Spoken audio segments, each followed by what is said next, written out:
All right, man. Welcome. Thank you. Yeah, buddy. Long time coming. I've heard lots about it. You're in the UK, right? Correct. Yep, that's me. Hell yeah. Yeah. Yeah. Welcome, man. This is it's cool. I think it's been a hot minute since I've had somebody from the UK on. Yeah. No, I think at least that I know of, the last person that you probably spoke to would have been Dan. Might have been. Maverick. Yeah. That's the last time I heard of anybody being on it, but that's from what I heard.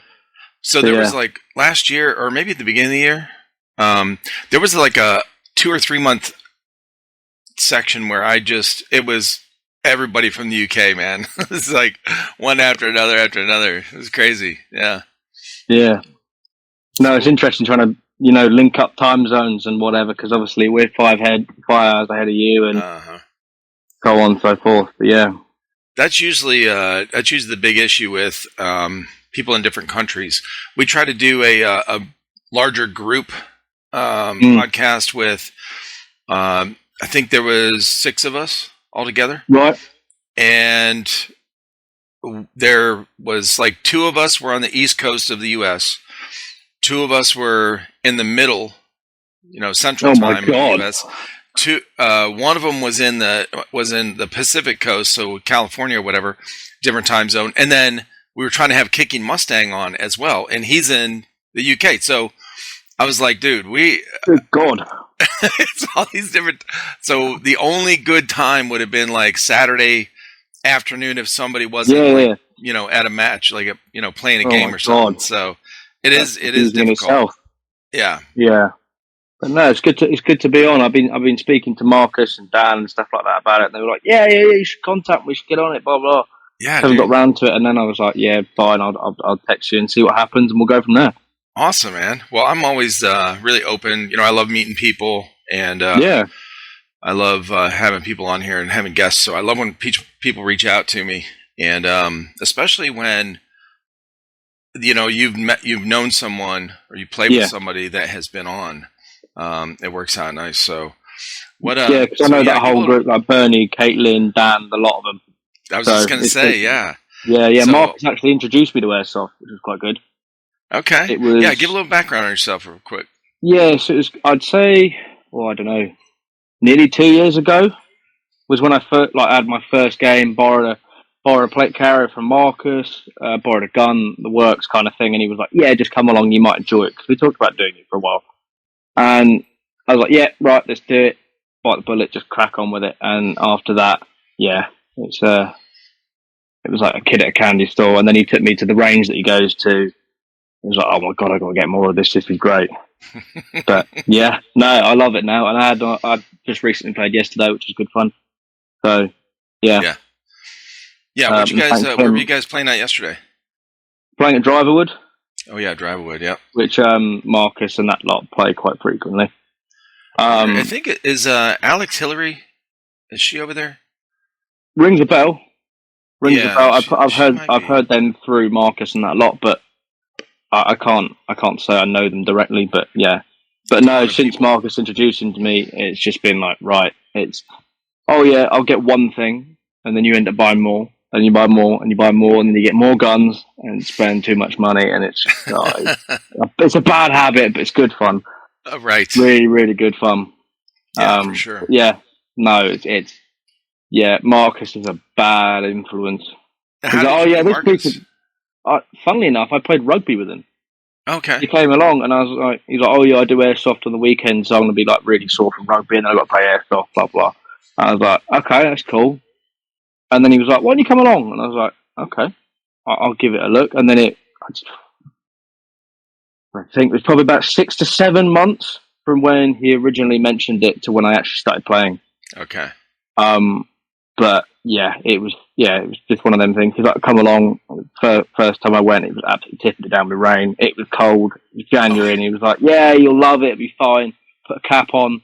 Just dress up in something warm, and you'll be all right. And I was like, okay. And yeah, kind of went from there. Okay. So you guys were literally rolling around in the mud the first time you played? Oh yeah, I got absolutely coated in mud. Yeah, I remember literally the marshal blew the whistle to say game on, ran about 10 steps and put my foot about 6 inches deep in muddy clay. And I was like, right, this is where we start. Okay, that's good. I mean, if you stuck around after that, man, you're good to go, okay? Yeah, well, Marcus is like, oh, yeah, I recommend this piece of kit because it means this happens, this happens. It's like, now I've spent countless amounts of money just on kit, just so I know that I'm comfortable, I'm going to be dry, all that kind of stuff. Like, I actually bought all my multicam gear from Marcus because it was too big for him, and he hadn't actually worn it. So I was like, great, I'll get it. Yeah. It was good fun. Yeah, it's a well, if you're getting gear like what those guys have, like Marcus and Dan and all those guys, they have some Gucci gear. Yeah, no, he had a set of, because annoyingly we can't get it in the UK anymore, which is really annoying because I want to get it in black. But I've got the 511 expert what do you call it, U-back trousers and top, which is really annoying because we can't get it in the UK because they just stopped doing it. What? But really? Yeah, but he was like, oh yeah, it doesn't fit me, you can have it. Like, obviously pay me for it, but yeah, you can have it, and that's all I wear from now on. It's great, it's really comfy. And he was like, oh yeah, well if you ever get set on fire, it's not going to melt your skin. I was like, yeah, because I'm running through buildings on fire and whatever. But no, it was like, oh yeah, have this, and then you get the plate carrier, then you start spending money on that, then you start getting a helmet, then boots, guns, the works. So it all kind of stemmed from him, and now it's kind of just gone. It's just skyrocketed, and I just love it. I play pretty much every week. Oh, that's cool. Been on a milsim with them, which was really, really good fun earlier this year. Okay. Did you go to NAF? Did you go to the National Airsoft Festival? I unfortunately was working, so I couldn't, which is really annoying. Okay. But I'm 100% going next year because I'm not missing that because that looks fun. Yeah, it does. Yeah, I've talked to a handful of people that's gone to that, and they rave about it. What kind of work you do? No, I'm a landscaper, like Marcus. I mean, I don't jump in a digger and dig around in ponds, but I'm currently working up in London and doing some gardens and stuff, and putting down patios and all sorts of stuff, putting raised beds in and all that kind of thing. So yeah, it's good. That's some hard labor. Some of those. Yeah, no, because I used to do joinery beforehand because I got laid off at the end of last year. And then, funnily enough, the day that I got told I was being made redundant, went to my local pub, which I go to with a couple of friends. My now boss was in there asking one of the guys in there, "Do you know anybody that want to do work? Because we're short staffed." I was like, "Yeah, me. I'll take it." And then my interview was 2 pints of beer and a pack of crisps, and then I got the job, so I was pretty happy. Oh, that's awesome. But yeah, no, annoyingly, I started in January, so that's when it's the wettest, the coldest. Right. But it allows me to get used to what it's going to be like, and then I've been able to enjoy the summer. So it's not then I didn't start in the summer, and then it's a shock to go into winter, which is quite nice. Yeah. But, right. Yeah, no, it's good fun. Very, you look at the fruits of your labour and stuff like that, and think, yeah, I could look at the end of this job and be like, I built that, I did this, I did that. Yeah. It's pretty nice. And that's as long as the customer's happy.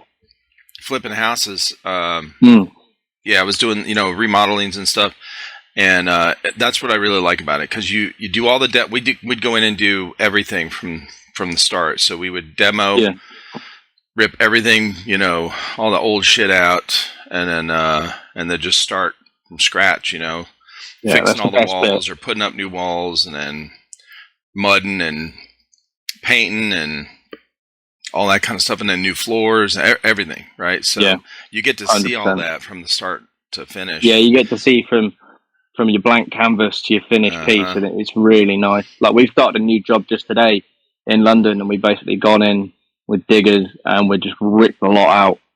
Okay. And then we got a skip round the back, so we've got one guy on a dumper, me and another guy on a digger, scrape the lot out, and then they take it round, chuck it in a skip, and then it just means that we can then, just a blank canvas, start all over again.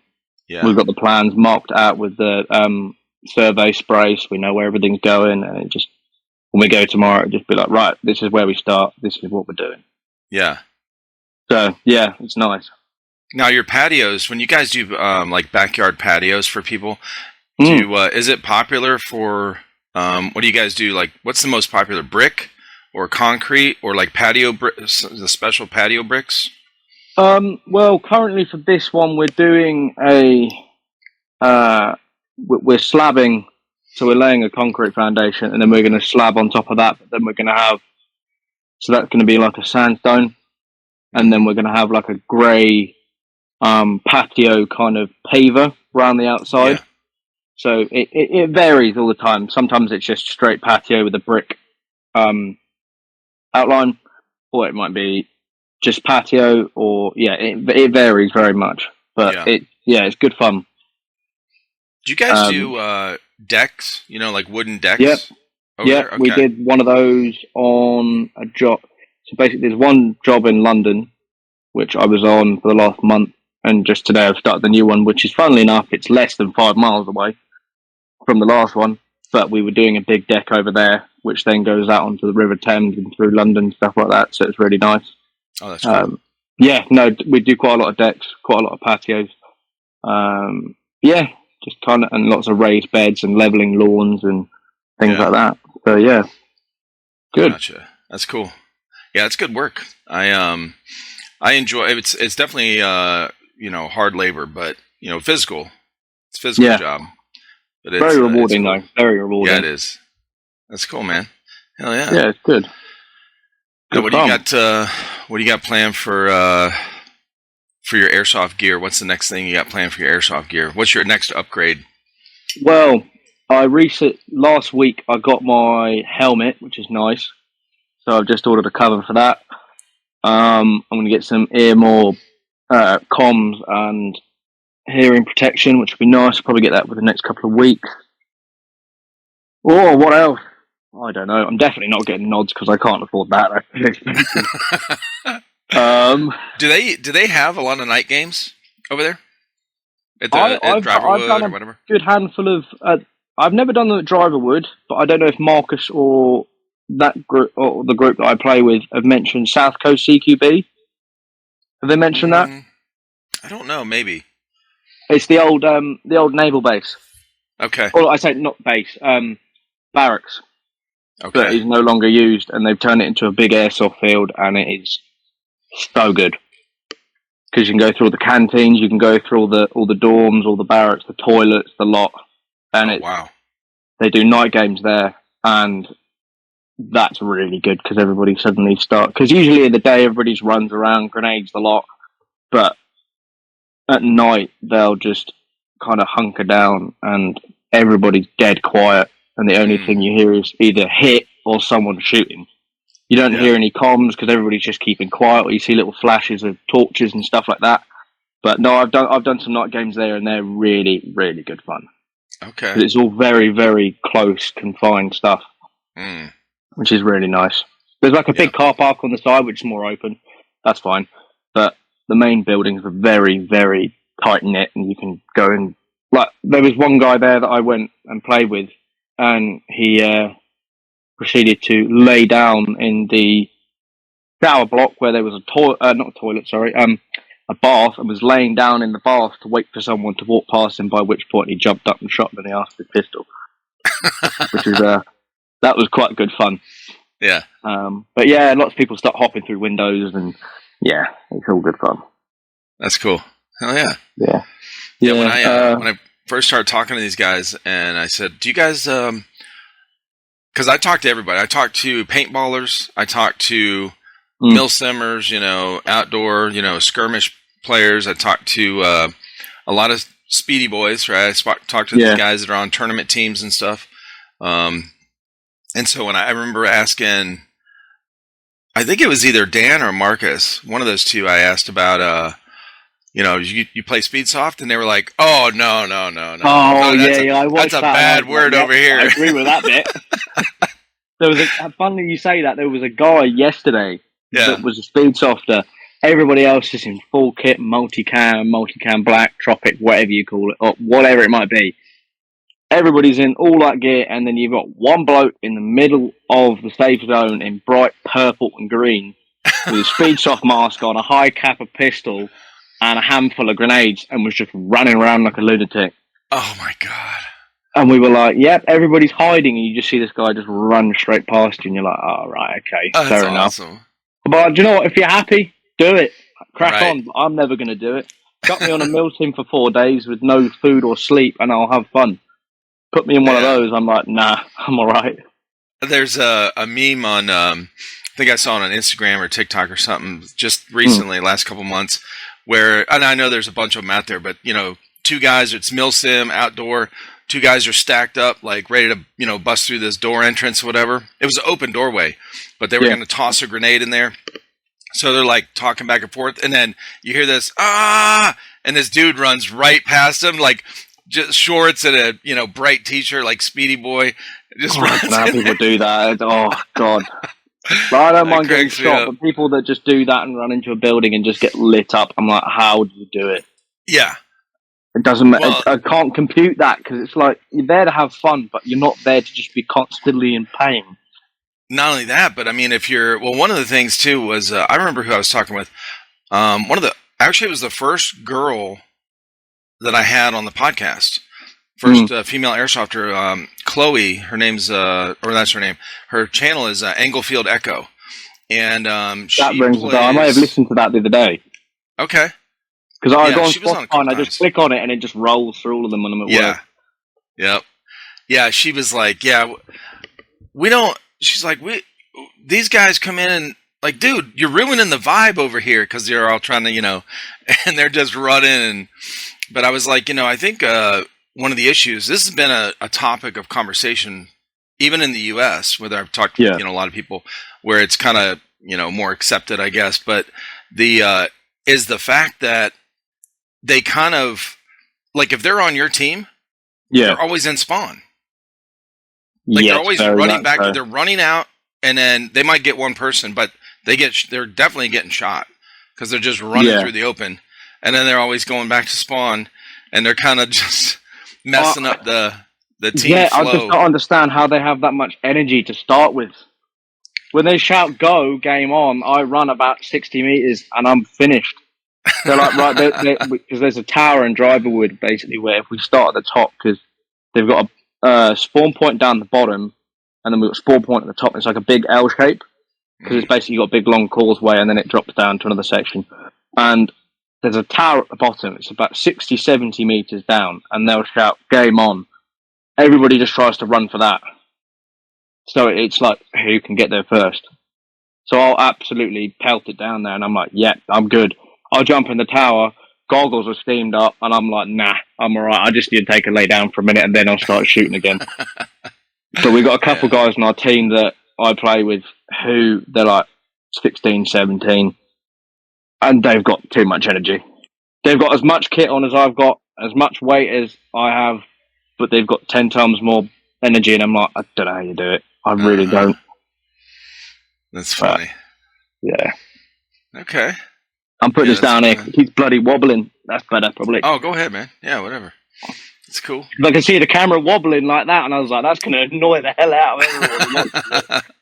I know, right? Yeah, but yeah, no, it's all good fun, and I've got, I recently went to milsim with Marcus, Dan, Caitlin came along because she was doing some of the photography. Another guy that I play with that's called Call Sign Mother. He's a really, really nice guy. I mentioned to him before I got on here that I was coming on. He was like, "Oh, see if I can come on." I was like, "I'm sure we'll let you on. It's all good." I was going to say, I think I've heard somebody talk about him. Sounds familiar. I'll have to reach out to him. He's a lovely, lovely guy. He's really, really nice. And the only reason he's called Mother is because he tries to parent and take care of everyone and make sure they're okay. And a couple of other lads, and it was really, really good fun. It was down in Cornwall, and it was in an old quarry. So whenever you'd let off grenades, whatever it might be, it was just loud. It was loud. Oh yeah. Yeah, but I sent 3 kids home just from one grenade that we got. Oh shit! Not deliberately. No, but they didn't have hearing protection or something. No, well, basically it was kind of what do you call it? NATO versus cartel. So it was kind of like a to intercept drugs and all this kind of stuff. Mm-hmm. And they had this little cartel kind of community down at the bottom, which we progressively started getting closer and closer and closer to, because we had to get intel and what have you. And we went in there and we went through the whole thing, and I heard this noise in this little, like, 2 meter by 2 meter plywood room next to me, and I'm thinking, hold up a second, what's going on here? And these two kids, because there was a little window, and I peeked my head over, and these two little kids just sat in there waiting for us to walk in, because we hadn't checked that room and it had intel in it. And I'm like, okay, right, here we go. There's a door that's probably about the size of a letterbox, and not a door, a window, and then we got one door, and that's it. So I asked one of my mates just to quickly pull the door open, chucked a grenade in, and just slammed it shut and leant on the door. And bearing in mind there's basically no windows or anything, it just went off, and these two kids screamed and then left. which I kind of felt a bit bad for, but it was good fun. It was just like, do you know what? If you're going to hide in a room, expect the worst, because I'm not running in there. I'm going to put something else in there. Yeah, for real. Well, I think a lot of people, including myself, the first time I heard a airsoft grenade, like an explosive one, go off, I was shocked. I couldn't believe how loud it was. Because I thought, when my boys started playing airsoft, I thought, I wasn't experienced in airsoft. I played paintball years ago, so I didn't know all the new stuff they had. And so when they brought home the EG67 or whatever, and they threw it in the backyard, I'm like, holy shit, dude, this is crazy.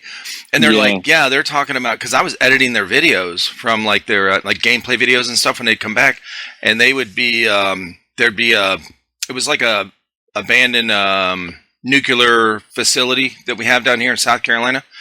Nice. And so a lot of underground tunnels that's all concrete and pipes. So it's enclosed. Yeah, I'm booked up that day. I'm not coming. Grenade. Oh you best believe you've got a hearing protection, otherwise you're not going to have much fun. And by the way, there's 700 people at this milsim. So no matter where you go, there's like 50 people just attacking each other. So, everyone's got grenades. And so they came back, and I'm watching these videos going, holy shit, dude. I mean, I can kind of hear it. But I've been in those situations in a small box, a concrete room with, explosive going off, a flashbang or whatever. And bro, I mean, it shakes you. Yeah, there's a guy that we're quite well connected with in the UK. Have you ever heard of Flashbang Smoke? He's a guy that does pyro stuff for airsoft, paintball, all this kind of stuff. Okay. And we were like, right, well, we'll put in a big bulk order for the group, because there's 1, 2, 3, 4, there was 6 of us that went. We're like, do you know what? We'll have some fun. We'll just get smokes. We'll do all this, blah blah. And he's got the full ring pull spoon grenades, and we were like, okay, this could be good. So we put in this order, and he decided just for us that, because we generally, I don't know what you have in the US, but we've got, due to the decibels and stuff, it's either Mark 8 or Mark 9 to do with how loud it is. He chucked it up to Mark 14. Woo! So your general sight will be Mark 5 to Mark 8. We had Mark 14s. Is that a limit at the site for the sound or whatever? Yeah, I'm not sure if we have that. Yeah, so basically on each grenade or whatever it might be, it will have an MK and then a number. Yeah. That's corresponding to the how loud they are.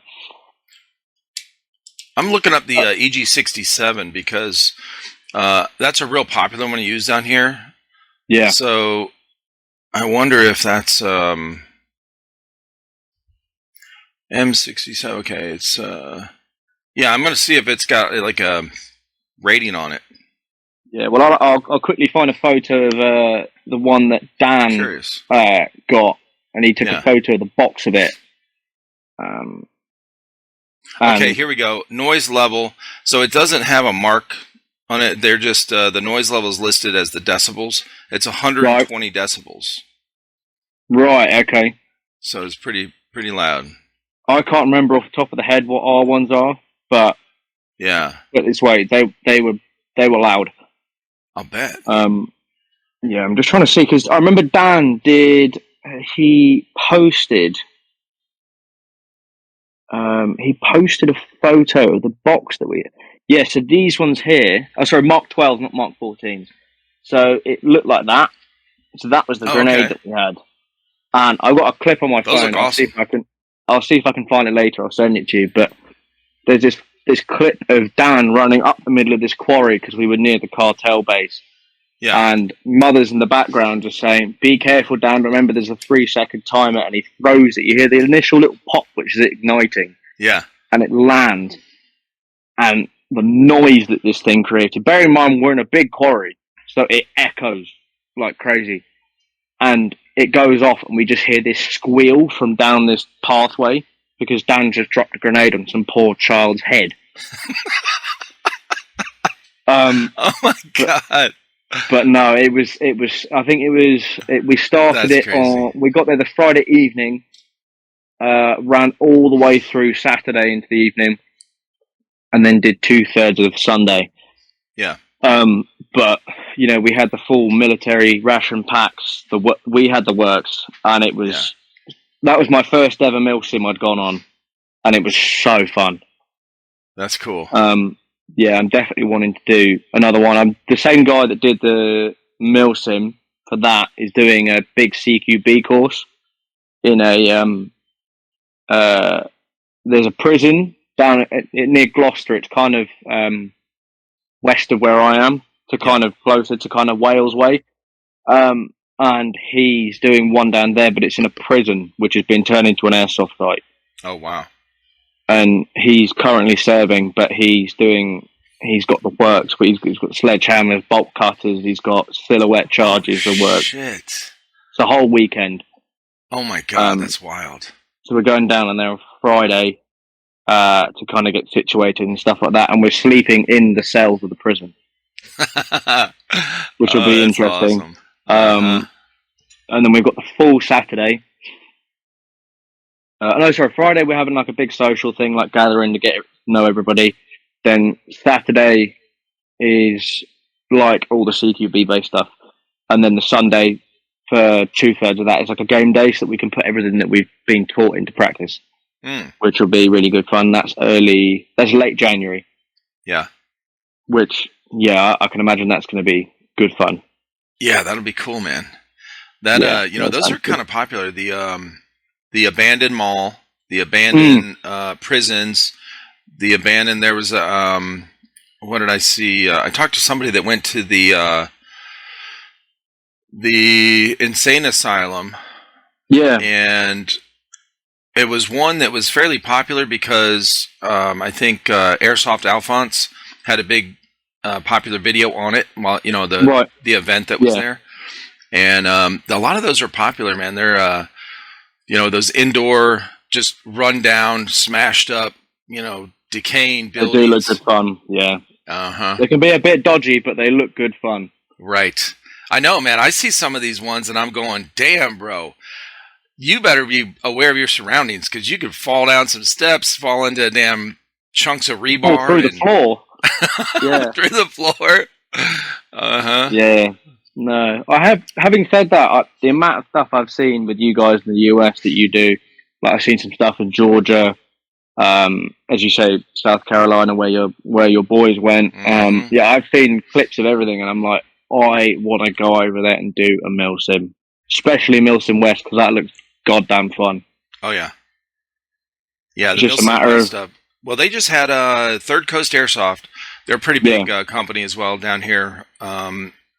They just had Sirius Viking event this past weekend, and that's the one in Georgia, in Perry, Georgia, where that huge facility.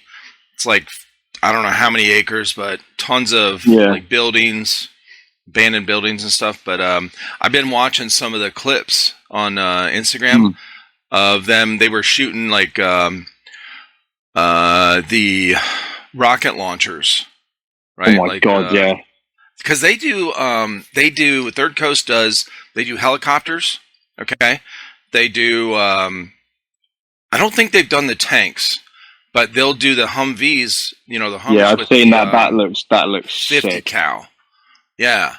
And we've got a 50 cal over here at South Coast CQB. There was a guy that was in a wheelchair because he was ex-service, and Oh, is I that don't know what happened. call sign Wheels? It might be. I'm not sure. I follow can't him on remember. Instagram. Okay.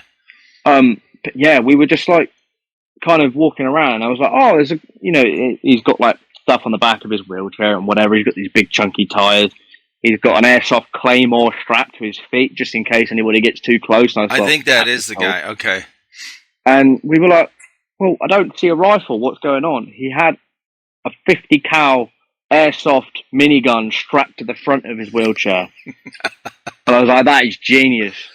That's awesome. He had some poor bloke pushing him around, and I was like, this is so cool. Uh-huh. But yeah, cool. All good fun. But no, some of the stuff you guys have in the States is crazy. You guys have a lot of, I feel like there's a lot more good fields, like outdoor fields over there where you guys are at. Maybe it's just because it's more compact, like they're closer, but the woodland's probably better, but like in regards to your milsims, like Milsim West especially, is nuts. Like we might have the odd like 2-3 day milsim. You lot have like 6, 7, 8 day milsim, and you'll be trekking through the mountains and camping up and having to move and being Humvees and stuff like that. And I'm like, that looks damn cool. I want to get involved. Yeah, I know when these guys. My boys, I always tell this joke too because it's. I always laughed when my boys came home and they started getting into airsoft, more like the playing of it more. Yeah. Because our YouTube's channel started out as unboxings or whatever. So when they first started doing these milsims, when they first told me, they're like, "Yeah, it's a milsim." I'm like, "Milsim, what is that?" And they're like, "Oh, military simulation." I was like, "Y'all are going? Like, when is it? Is it like 5 months from now? Because y'all got to get in shape because y'all fat as fuck." And trust me, that milsim nearly killed me. They said, "No, man, it's because after the two boys that are in it, they played football in high school. They were offensive linemen, right? So after high school, they kept eating like they were still working out in football, but they weren't doing the working out. So then, exactly. I know exactly what you mean. And they're going out drinking with their buddies and that kind of shit. So they blew up. And then I was like, "Bro, y'all haven't run you can't run from here to the end of the house. Well, you ain't gonna go to a milsim." They said it's like me with rugby. Like on the in season, I'm eating so much food, and then it comes to the off season, and I'm still doing it, and I'm still drinking as much as I do, and I'm like, I'm supposed to be looking good in summer. This ain't working. What's going on? I hear you. Yeah, that milsim we went on, it was only 2 days, but it's like I don't know. I reckon my whole rig probably weighed about, I don't know what it is in pounds, but probably about 8 to 9 kilograms with everything because I had a water bladder, backpack, the works. Yeah, and on the Sunday when we were on our way home and I took that plate carrier off and that backpack off me and my shoulders felt like they were about to fall through my arse. It was awful. I was like, that was sick, but this hurts. Now, how about your boots? Did you get new boots to go or did you wear boots that were broken in?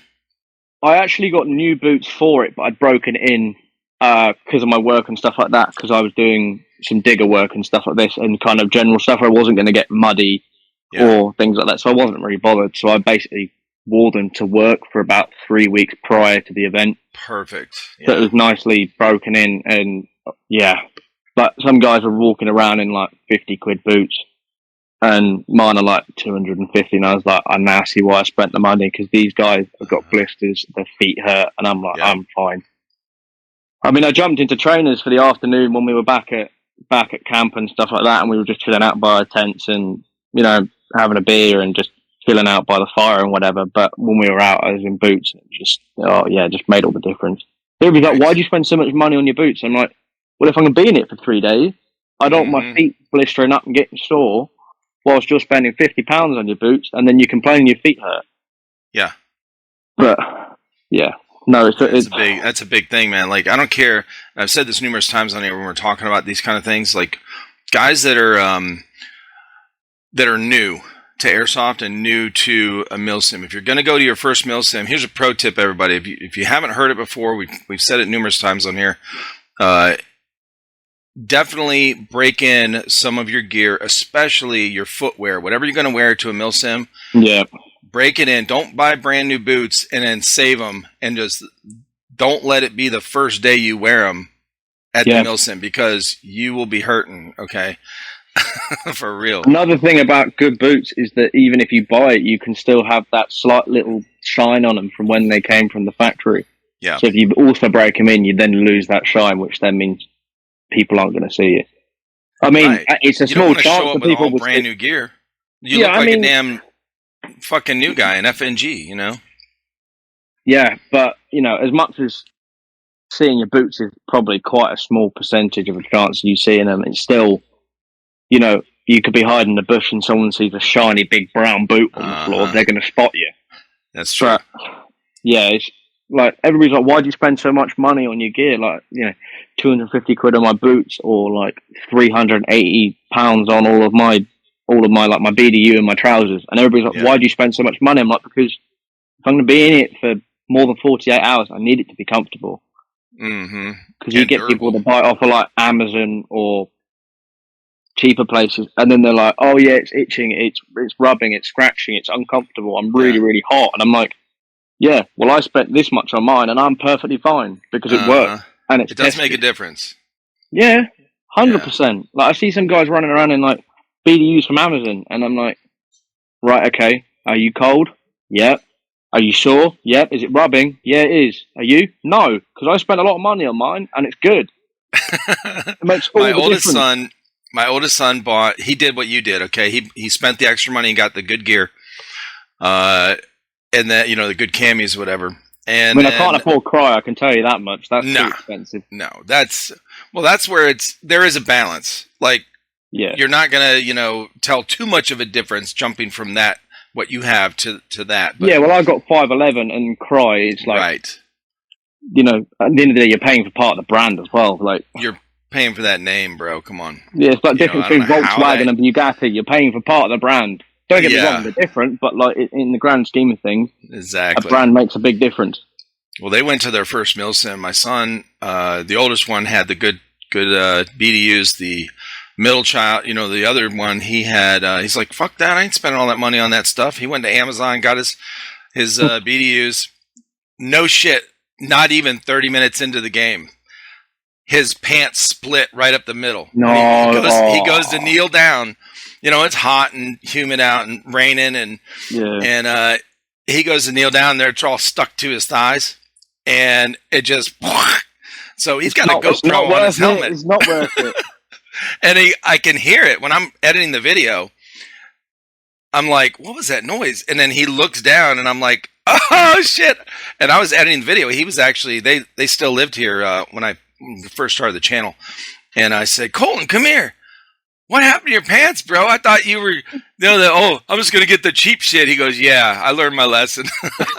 Yeah, that's another big thing. The durability of the more expensive stuff, you pay what you pay for what you get. Yeah, like, you go to Amazon, as you say, you get the cheap stuff, which is maybe like, over here, I don't know what it is in dollars, but like, for a set of BDUs, so trousers and top, you might be paying £60. But then I'm spending $350 on mine, and I could jump through a thorn bush and I'd be fine. Yeah, but yet the person that bought it from Amazon is going to be scraped up and it's going to be ripped in half. Oh yeah, and it makes all the difference. And plus, you breathe better in it. You don't get sweaty and hot. Like, don't get me wrong, you'll still get warm, but in comparison to that stuff, it just sticks to you. Yeah, and it's not as stretching, it's not comfortable, not padded. Yeah, it makes all the difference. Yeah, for sure. Now, do you have siblings that know you play Airsoft? Yeah, I've got a brother that knows I play Airsoft. I've got a sister, and my girlfriend also knows.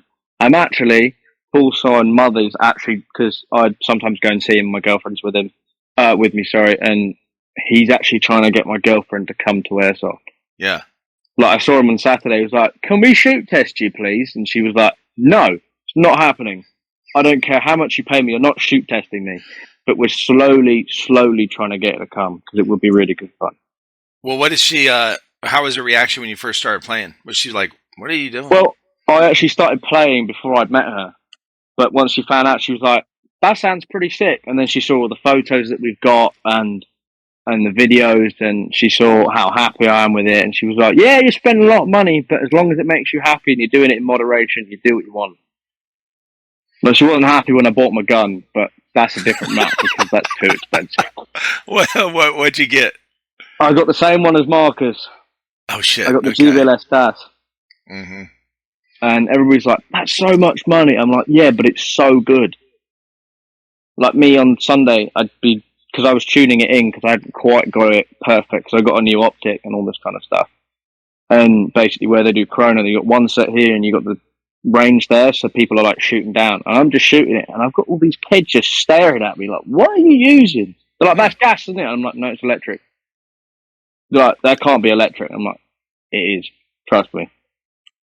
But yeah, it's everybody's like, "You spend so much money," but I'm like, "Yeah, but it's so damn worth it." Yeah, So damn worth it, and it's accurate as you could hit a saucer from 50 meters, and you got the kid that spent £400 on his one. He couldn't even hit 20 meters. no, it's going all over the place. Yeah, yeah, and it's just dipping up and down or going side to side and whatever. Yeah, and I got my pistol upgraded as well, and that cost too much money, but I don't care. What kind of pistol is it? I got a 19X. Okay. But yeah, I got all the rubbers, the barrel, everything changed. And it can shoot either CO. It shoots green gas generally, and that's under the limit for all the sights and stuff like that. But it has the capabilities to shoot CO2. But we're talking 100. Nice. We're shooting 100 feet per second over the limit. Right. If I put CO2 in it, but yeah, CO2 is hot. Yeah. But you know about it. Put it this way. Especially, but no, it makes all the difference. Your hit. Oh yeah, no. Me and a couple of the lads on Sunday, we were having a bit of a joke. They were I think they're probably about 10 meters away. We were just sitting there walking through the woods because they'd called game, and we were just shooting across. He kept missing, and I shot him once, hit him in the side of the knee, and he was hopping till we got back to spawn. Oh shit! And I was like, "Yep, I'm having a bit of fun here," because I can't remember what gun. I think he had a SIG. Okay. But his is bog standard green gas. Mine's green gas, but it's been completely upgraded. It's basically been gutted and completely redone. Yeah. And yeah, he sent me a photo later on in the evening, and he had this very dark black ring around a very bright red dot in the middle of his leg. And I was like, "Yep, you're welcome." That's awesome, right? But no, it's good fun. It's dangerous stuff because it's like you just so like all consuming. You just play it so much and like, yeah, I want to keep buying all this stuff, and you're like, I know I can't afford it, but I'm gonna keep doing it because it's fun. Well, all the stuff you guys get too is useful and it's cool looking. So it's always fun to upgrade. Yeah, well, I trained with my gear on because we've got a gym in the garage, and we got a treadmill. And I remember I had my girlfriend over, and we were just in the gym working out, whatever. I was like, "Do you know what? I'll do 20 minutes on a 12% incline at 5 miles an hour with my plate carrier, everything on." She's like, "Yeah, okay, do it." Whoa! Halfway through, I nearly killed over. I was sweating my ass off. Bro, that's a lot though. 12% incline.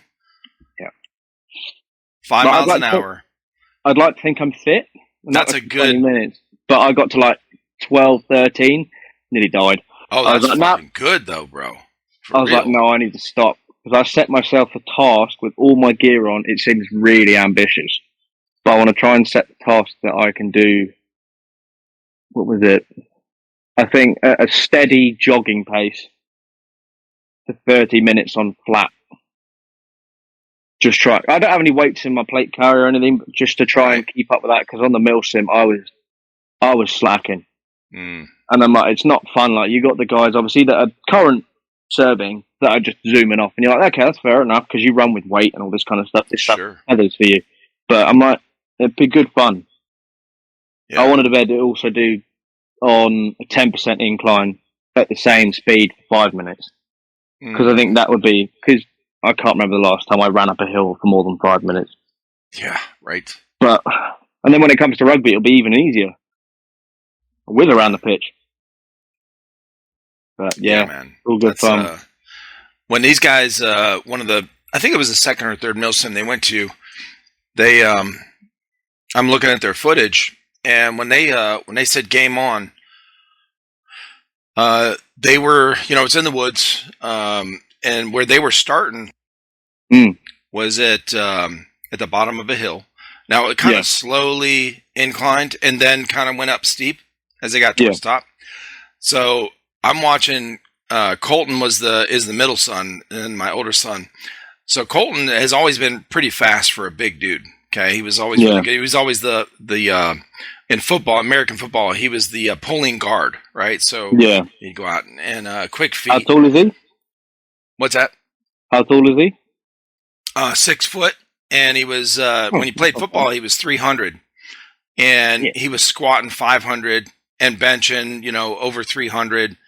And I don't even work in pounds, and I know that's heavy.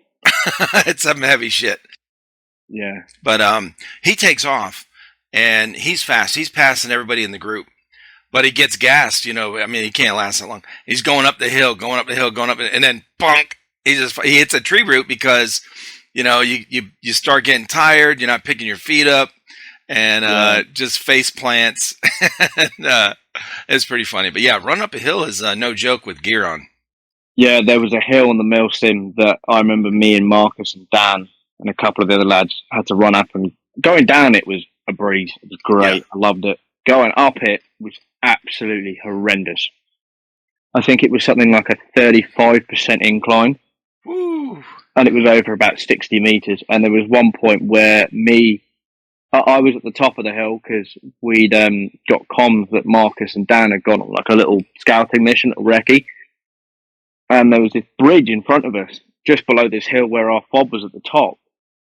And we just hear this screaming, and we're like, what the hell's going on? And Marcus and Dan have just bolted it across this bridge, ran up this hill, looked like something out of fucking Pirates of the Caribbean when he's running across the beach with all the people chasing him. But all these cartel just started chasing them, and I was like, oh my God. So there's like 6, 7 of us at the top, firing down past Marcus and Dan to get all this cartel at the bottom, while they're bolting it up, and they literally got into the fob, jumped into the little bunker bit, and just fell on the floor and just started panting, and we were like, oh my God. But it was so good. But no, I definitely want to do more milsims, and definitely want to come to the US and do one. Yeah, that's what a lot of people have said they want to do. And what's funny is our guys over here talk about going to see, play at your guys' sites. Maybe we do. Maybe we do something. Maybe we organise something where you guys come over to us, then we come to you. Mm-hmm. I mean, we might have to change the end of our muzzles because you guys don't allow normal. You want your orange tips on all your guns and stuff. So, but the orange tips? No, that's only in California. Is it? Yeah, that's. That tells me everything about California, then, doesn't it? That's only in California. Now here, and actually, they don't have to have them on. They have to ship them with them on. So when you open the box, they have them on, and then as soon as everyone takes them out, they're swap it out. So right, okay, that's handy to know because I've currently got my suppressor on mine, and I don't want to take it off because it's got a cool paint job on it that Dan did, and I don't want to touch it. Right. No, that's they like when they first started getting into it. There's a couple up hanging on this wall, and there's only one that has an orange tip on it still because it's one of these cheap little shotguns or whatever. But that we got in one of the mystery boxes. But as soon as they would get one of the guns, they would swap it out and change them out. And a lot of times, if they buy them in the shop, the guys at the shop will, like a Crytac or something, they'll it'll already be swapped out, so they'll have a nice tip on it. But they're like, I actually made a couple videos on our channel showing how I got the orange tip off of some of them that were glued on, right? And just heating it up or whatever and unscrewing it. But they don't. The orange tip, man, it's such a buzzkill. Yeah, it just takes away from the realism. To be perfectly honest, it's just upsetting. I've just sent you a photo of the of my one that I've just had painted by Dan. Okay, let me check it out. You sent it on Discord or Instagram? Insta. Gotcha. Oh yeah, cool. Actually, I'm gonna bring it up on screen so everyone can see it. There we go. Oh, dude, that's nice. That is complete credit to Maverick, because his paint jobs are. Dude, that's amazing. They are. They're quite something. Definitely. Okay. And he does the whole thing too. Like there's everything. The mount, the sight, optic or whatever, like all that stuff. That's good. Hell yeah. Yeah, I was gonna say you can if you have pictures, because a lot of this stuff is show and tell on here. Definitely. It's I mean, Marcus introduced me to getting the DAF and stuff like that, because I shot his when we went to training and all this kind of stuff. And then it would be, that's pretty cool. Then I got one. Then I did all the bits and bobs which I wanted to do to it. And then Dan was like, I've started doing stuff on my gun. I've done stuff also on Marcus's gun. Do you want me to do something on yours? And I was like, yeah. He was like, all you got to do is buy the spray paint and then I'll do it. It was done within less than a week. Yeah. And I'm like, that's dope. Masks everything perfectly. Yeah, it's full 9 yards, 100%. Now your pistol, does it look pretty similar? It's got a good paint job on it too. I haven't got a paint job on that. I've kept that stock. Yeah. Just because I thought, I've got a multi-cam rig. It being kind of like a tanny coyote brown isn't really going to throw it off. I mean, if it was black, then yeah, I probably would. But it's fairly it's stock. I presume you guys know what 19Xs look like. The kind of coyote, deserty kind of brown kind of color. Yeah. So I thought it doesn't really make a difference to me. Yeah, like the dark earth or whatever they call it. Yeah, almost. Yeah, it's kind of like a light clay kind of color.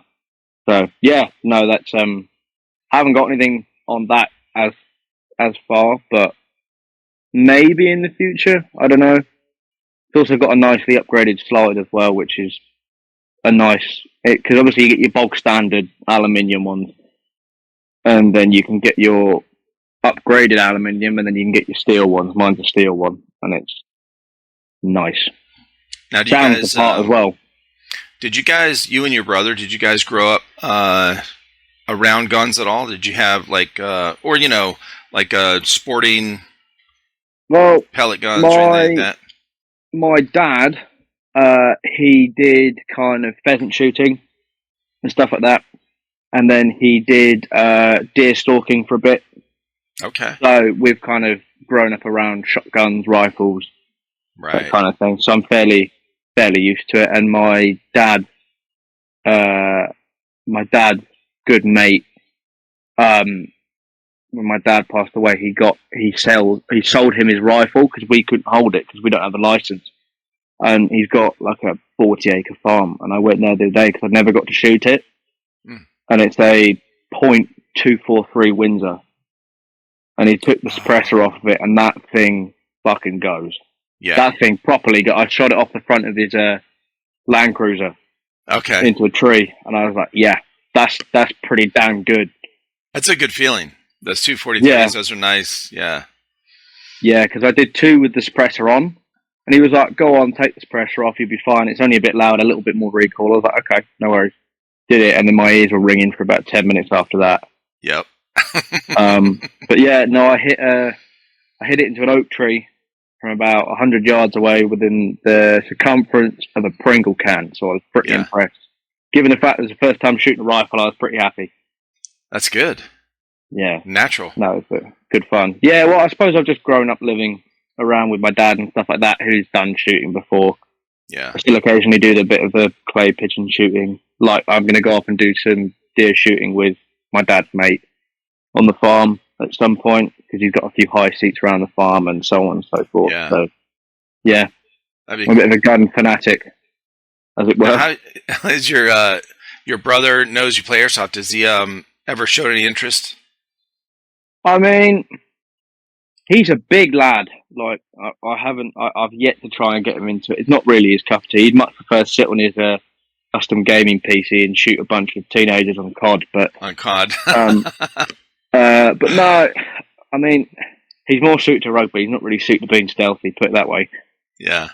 He's 6'4" and 125 kilograms. So yeah, Gotcha. He's a big boy. That's a big dude. Chuck him in the scrum in rugby. He's a happy man with a beer in his hand afterwards. Chuck him on a field with a bunch of teenagers, shoot plastic guns. He's not being brave.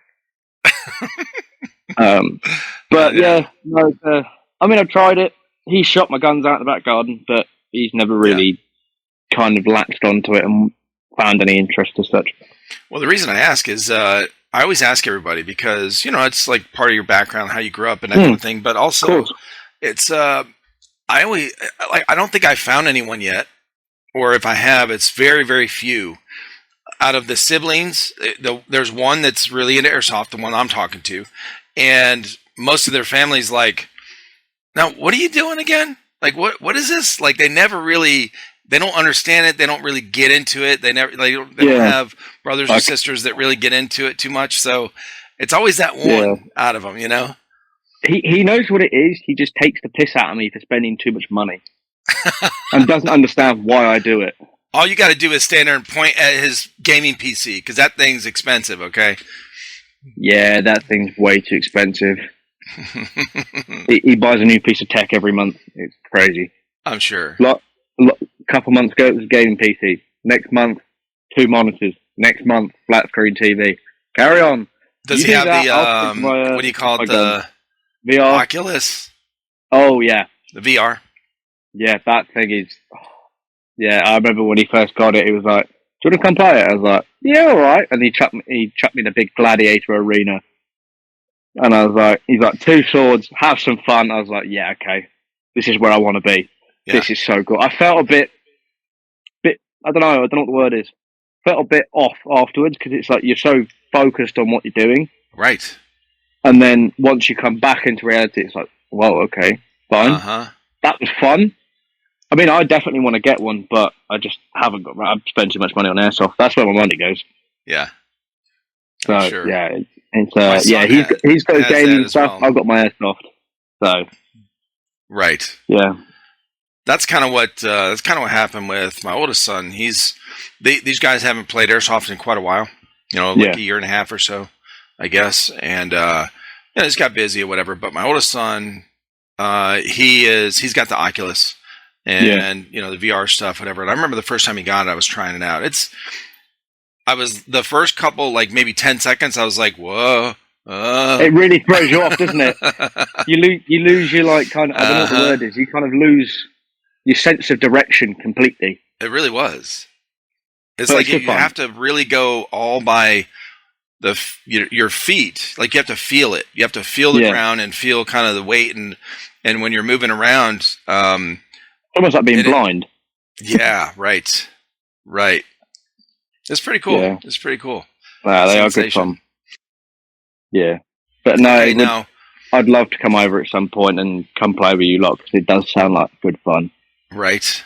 Yeah, I know. There's a lot of. They're really getting. The more I see these events every year, they're ramping them up like more and more and more every year. There's more events, and then also there's a whole. There's a full-on military stuff. That Third Coast puts on and Milsim West and all that, and American Milsim. But then there's all the LARPing Milsims. So there's like full-on Star Wars events for a whole weekend. And I'm talking like everyone is in character, dressed up like a Star Wars character. They've got shops. They've got NPCs, people that are just running the shops, not actually playing. Yeah. And they'll have, and the rule set is pretty, like, you could shoot a shop owner, but you get penalized, and they'll put a bounty out on you. And it's cool. Crazy, dude. If you look at the podcast, go to the one that I did with 6mm Mandalorian, and he talks about one of the events that his guys put on. Him and his guys. It is pretty amazing. So I will definitely give it a look. All that stuff, Yeah. Yeah. No. Well, I have a tendency, especially since you're talking about costumes and stuff. I do because I've got a good friend of mine who's a stunt coordinator. So he does stuff for films and stuff like that. And then he got me involved because I, stupidly, as a young child, started watching too much Walking Dead and got way too interested in it. So then, like the zombies. And then I kind of self-taught myself how to do prosthetic makeup. So then he then got me on a couple of films and stuff like that. So whenever it comes to Halloween, my first thing is, right, military person, zombie, injuries, just put it all together. That's my generalization of what I'm doing. But yeah. I go right. Yeah, I go full whack on that. So Halloween is 100% my favorite time of the year. Okay. Yeah, it's fun, man. I'll send you some, unless I'm not allowed to, because all your viewers are squeamish. Then I'll send you some photos. But no, nobody's squeamish on here. There's no rules on this podcast. So okay, good. Just checking. Yeah, I don't want to set off some poor snowflake. They get upset with me. I'll be like, he's doing horrible stuff. Put it away. I would be surprised if we had any snowflakes watching this channel because we talk too much shit. That, but good shit. Yeah, it is. Yeah. It's pretty full on. I'm just giving you a pre-warning. Why is it doing this to me now? Just trying to send them all over to you, and it's not wanting to do it. Oh, bear with. Yeah, you're good. I might actually end up having to send these I'll just send you a couple, which are my better ones, but that'll work. Probably my safest option because it's just easier. You might get a few messages in quick succession, should we say? Yeah, my youngest daughter, and her husband, they're having a Halloween party this year. They had one last year, but we weren't able to go to it. But we're going to the one. So you Americans definitely take it seriously, bro. They go nuts with it. Like it's a fun time. Like it's it's not like it's a lot of zombie stuff and that kind of thing. But okay, I'm starting to get them now. Whoa, bro! I'm gonna share the screen real quick. So you do this kind of makeup? Yeah. I just do it for fun. What? I mean, that looks real. I'm still sending them because there's a few. Right, that's the last one. I'm going to stop bombarding you now with shit. That is wild. There you go. Sent them all. Holy cow. Well, at least sent my better ones, shall we say. All right, let's see. Jeez. Dude. That is amazing. Thank you. Yeah. But yeah, That's crazy. Yeah, it's quite crazy. I do enjoy it. That was actually on a film, that one. Really? Yeah, it was a little short film from my friend who worked at a uni. And he was like, can you come do some stuff for us? I was like, yeah, sure. Nice. They ended up actually putting a big stick into the middle of that and twisting it around and stuff like that, which was quite good fun. Oh, shit. Okay. Holy cow, dude. Now, something like this, how long would that take you? What, the one that you're looking at now? Yeah. 15 minutes? No way. Yeah, anybody can do that. That is so easy. That's the easiest one out of the lot. Oh, my God. I kid you not, all you need for that is black hairspray, cling film, or I'm not quite sure. Is it clean wrap over there? Is that what it's called? Oh, yeah, like, yep. Clint. Yeah, like the clear, like, that you wrap your food in once. Yeah. So you literally need black hairspray, clean wrap, and blood paste. So basically, you just put a big layer of blood paste over it, put cling film on top of it, spray it with black hairspray, and then kind of move it around to kind of add the detail. And then if you want the bits that are open that you can see that are darker, just get a pair of scissors or whatever and just cut it and then move it around, and it looks like that. It's really that easy. Wow. Like, I kid you not, anyone can do that. It's very, very, very easy. But these holes... I mean, yeah, those are bullet holes. They take a bit longer. Yeah, like that shoulder one? That took me probably about 35 to 40 minutes. Yeah, okay. That is cool. But yeah, no, it's good fun. Cool, man. Now, is that something you'd like to do more of? Like if you had the opportunity? Yeah, it's a bit. I mean, it's different over here than it obviously is in the US because you guys have got, you've got all the Hollywood and so on and so forth. So I suppose over there it's a little bit more accessible for you guys, but over here it's a little bit harder to get into just because it's not quite as readily available. Because I know you guys have got like Tom Savini and stuff like that who do their own schools and universities, or as you guys call it, colleges and stuff like that over there. Yeah. Over here it's a bit more difficult to get into. It's a very, very specialised thing. But over there, I suppose with you guys, with all the film industry and stuff like that, and the Hollywood and so on and so forth, it's probably a bit easier. But yeah, I mean, I wouldn't be opposed to it. I would love that. That was like my dream, but I thought at the time it's probably more reasonable to get something more practical to where I can actually. It's more of a steady and secure job, and then if I want to do that, that's something I can then do in the meantime. Right. But yeah, no, that's like my all-time dream job. But it's just a matter of getting a portfolio together, doing it, so on and so forth, that kind of thing. But yeah, no, it's good fun, and you definitely get weird looks on Halloween because you always get the people that just do the normal face paint and the little red lines and stuff like that, and then you turn up with a big dash down the side of your head. And it's good fun. It's good fun. It's great seeing other people's reactions because they get really confused. Because they're like, that actually looks real. What's wrong with you? And then you got someone over here who's just done a red line with some face paint or something, and it's just That's me. Well, yeah, it's just. They were just talking about it the other day. They said my daughter was like, "So what are you going to be? What are you going to do for Halloween?" I was like, and my wife goes, "Probably the zombie again." So my zombie is like what you just said. I got red stuff, whatever. I put it on my fingers. I go like this, rub it on my shirt. And I use like an old T-shirt, and I cut holes in it like it's ripped. Yeah, and that's pretty much it. Fair enough. Well, put it this way: at the end of the day, I'm self-taught with all this stuff, especially that burn thing. If you want to do that for Halloween, it's really, really easy. I might surprise him. I might do that. It's dead easy. It's dead easy. It's literally clean wrap, blood paste, and black hairspray. That is it. I'll have to check that out.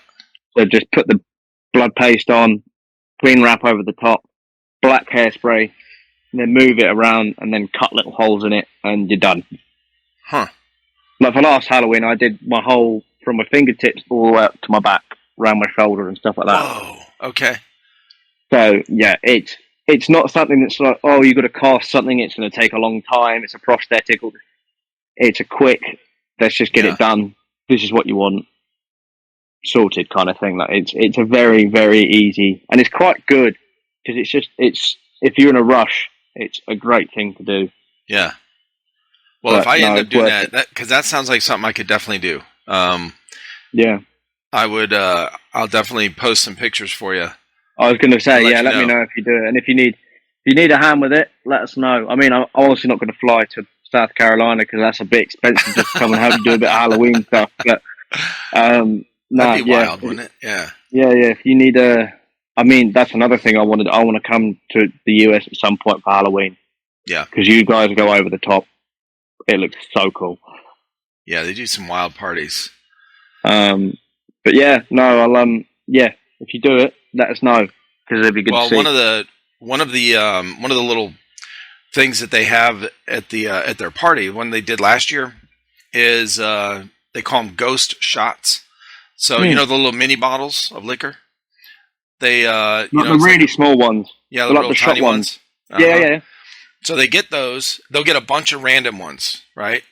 Like variety packs, and then they'll buy all these different individual ones, whatever. And they put like you can buy these little ghost covers over them. Yeah. So they're real cheap, and they just slide over them. So you can't see them. It looks like a little ghost. They put them all in a basket. And then everyone's got to pick one. And when you open, you've got to drink whatever one you have. You got no choice. You just got to drink it. Yeah, and they get some weird ones. So they'll get like pickle. They'll get like pickle juice, something, whatever. But they're all liquor. They got like jalapeno something, mixed with some hot sauce, whatever. Like, so you never know which one you're going to get, and so it makes it kind of fun. So we're looking. Yeah, that sounds good.